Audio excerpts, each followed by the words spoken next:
Hello guys, तो आपका स्वागत है आपके अपने यूट्यूब चैनल ऑल सब्जेक्ट पर। आज हम करेंगे साइंस के 20 क्वेश्चन सॉल्यूशन का पार्ट 7। पार्ट 6 हम कर चुके हैं। अभी तक आपने पार्ट 6 नहीं देखा है तो पार्ट 6 देखिए, उसका लिंक डिस्क्रिप्शन में है। साथ ही बता दूं, ये ऐसे क्वेश्चंस हैं जो किसी ना किसी एग्जाम में पूछे गए हैं और ग्रुप डी और एनटीपीसी और एसएससी के लिए इम्पोर्टेंट क्वेश्चन है। अभी तक आपने हमारे चैनल को सब्सक्राइब नहीं किया है तो सब्सक्राइब कीजिए और बेल आइकन को ऑन कर देना, जिससे कि आपको वीडियो का नोटिफिकेशन आ सके। और वीडियो को शुरू से लेकर एंड तक देखना ताकि आपको क्वेश्चन समझ में आ सके। चलिए वीडियो को स्टार्ट करते हैं बिना किसी देरी के। जैसे कि पहला क्वेश्चन दिया है कि पहला क्वेश्चन में देखिए, जैसे जल के वाष्प की गुप्त ऊष्मा, तो इसका सही आंसर होगा बी। 536 कैलोरी होती है वाष्प की गुप्त ऊष्मा। चलिए दूसरा क्वेश्चन देखिए। दूसरा क्वेश्चन इंपॉर्टेंट क्वेश्चन है ये। जैसे सुई पानी की सतह पर किस घटना के कारण तैरती है, तो इसका सही आंसर होगा सी। इसका आंसर ये डी है, ठीक है, ध्यान रखना डी ऑप्शन सही होगा। ये डी ऑप्शन पृष्ठ तनाव के कारण, इसका सही आंसर होगा डी, पृष्ठ तनाव। चलिए तीसरा क्वेश्चन देखिए। जैसे तीसरा क्वेश्चन दिया है कि वायु में ध्वनि की चाल होती है लगभग, तो इसका सही आंसर होगा 332 मीटर प्रति सेकंड, बी ऑप्शन सही होगा। और प्रकाश की चाल कितनी होती है? 3 × 10⁸ मीटर प्रति सेकंड होती है। ध्यान रखना ये प्रकाश की चाल होती है। चलिए चौथा क्वेश्चन देखिए।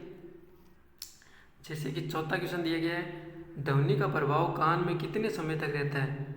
ध्वनि का प्रभाव, तो इसका सही आंसर होगा बी, 1/10 सेकेंड, यानी 0.1 सेकेंड हमारे कानों में प्रभाव रहता है। चलिए पांचवा क्वेश्चन देखिए। पांचवा क्वेश्चन बहुत इंपॉर्टेंट क्वेश्चन है ये।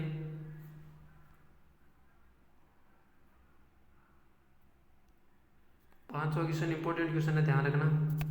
जैसे दिया है कि 5 वोल्ट की बैटरी में यदि किसी चालक तार में 2 एम्पीयर की धारा प्रवाहित की जाती है तो चालक तार में प्रतिरोध होगा।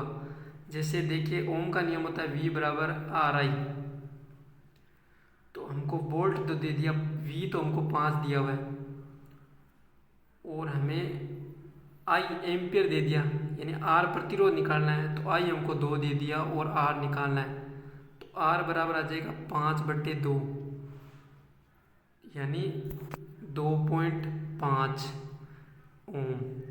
तो इसका सही आंसर होगा बी, 2.5 ओम। उम्मीद करता हूँ आपको यह क्वेश्चन समझ में आ गया होगा। चलिए छठा क्वेश्चन देखिए अब। जैसे छठा क्वेश्चन है, किस रंग का तरंगदैर्ध्य सबसे कम होता है? तो इसका सही आंसर होगा ए, बैंगनी रंग का तरंगदैर्ध्य सबसे कम होता है और ये लाल रंग का सबसे ज़्यादा। तो इसका ध्यान रखना, ये सबसे ज़्यादा होता है इसका। चलिए अगला क्वेश्चन देखिए, सातवां। एक अश्व शक्ति बराबर होता है, तो इसका सही आंसर होगा 746 वोल्ट, ए ऑप्शन सही होगा। चलिए आठवां क्वेश्चन देखिए अब। जैसे आठवां क्वेश्चन है, तत्वों का दूसरा समूह कहलाता है, तो इसका सही आंसर होगा क्षारीय मृदा धातु तत्वों का दूसरा समूह कहलाता है, इसका सही होगा सी ऑप्शन सही होगा। चलिए अगला देखिए, नौवां क्वेश्चन, इंपॉर्टेंट क्वेश्चन है नौवां। जैसे 100 वाट के इलेक्ट्रिक बल्ब का प्रयोग प्रतिदिन 8 घंटे के लिए किया जाता है, तो एक दिन में बल्ब द्वारा प्रयुक्त की जाने वाली ऊर्जा डैश डैश यूनिट है। तो इसमें क्या करेंगे, जैसे ये यूनिट, फिर इंटू घंटा बट्टे 1000, तो यूनिट कितनी है 100 वाट, घंटे कितने हैं 8, तो बट्टे 1000,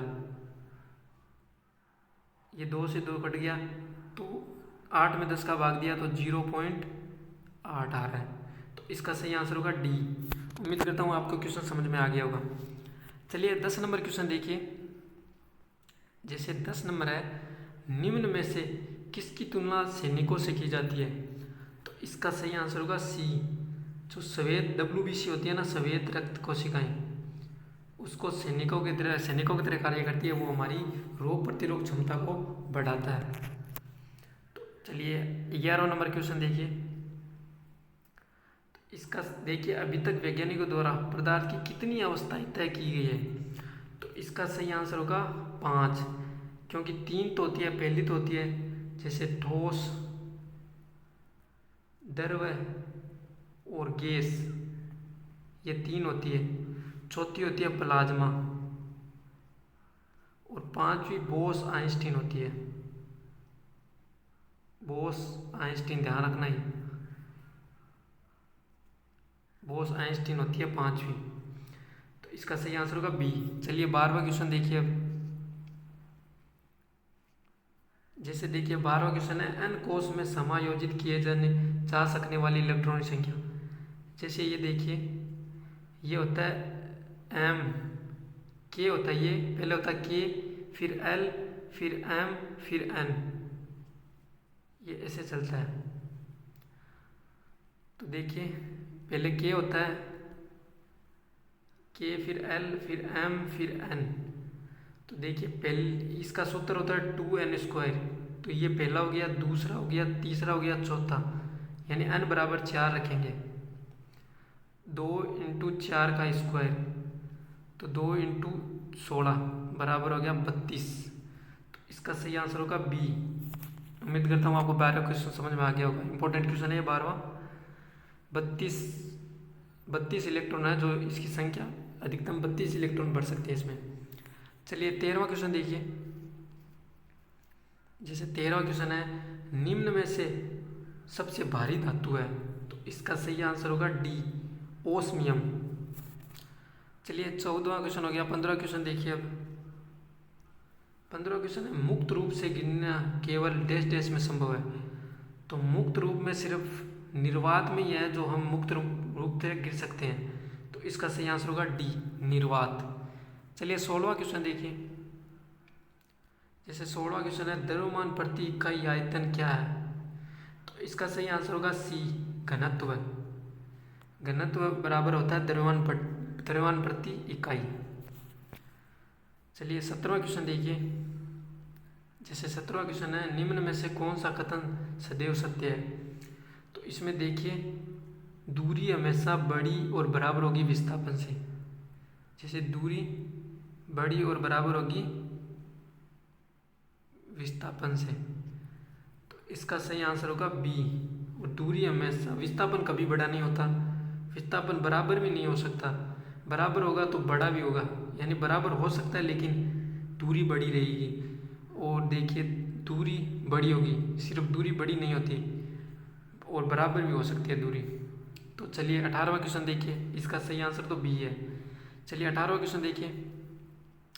जैसे 18वां क्वेश्चन दिया है कि निम्न में से कौन सा तत्व है जो एक ही तत्व एक ही चीज़ से मिलकर बना हो। जैसे जो एक चीज़ से मिलकर बना होता है वही तत्व होता है। कार्बन भी एक तत्व से मिलकर बना होता है, ये भी एक तत्व से है, एन एक ही है, और ये भी एक से मिलाकर बना होता है। तो इसका सही आंसर होगा 4, सभी। चलिए 19वां क्वेश्चन देखिए। इंपॉर्टेंट क्वेश्चन है 19वां। नवजात शिशु में हड्डियों की संख्या कितनी होती है, तो इसका सही आंसर होगा 300, और वयस्क में 206 होती है। ये होती है वयस्क में। चलिए 20वां क्वेश्चन, लास्ट क्वेश्चन देखिए। जैसे लास्ट क्वेश्चन है मनुष्य के जीवन काल में कितने दांत 2 बार विकसित होते हैं, तो इसका सही आंसर होगा सी, 20 दांत ऐसे हैं जो 2 बार विकसित होते हैं, और ये 12 दांत हैं जो एक बार ही निकलते हैं, ये एक बार ही निकलते हैं। तो इसका सही आंसर होगा सी। उम्मीद करता हूँ आपको क्वेश्चन समझ में आ गया होगा। अगर क्वेश्चन समझ में आए तो वीडियो को लाइक कीजिए, शेयर कीजिए और चैनल को सब्सक्राइब कीजिए और बेल आइकन को ऑन कर देना, जिससे कि आपको वीडियो का नोटिफिकेशन आ सके। And thank you.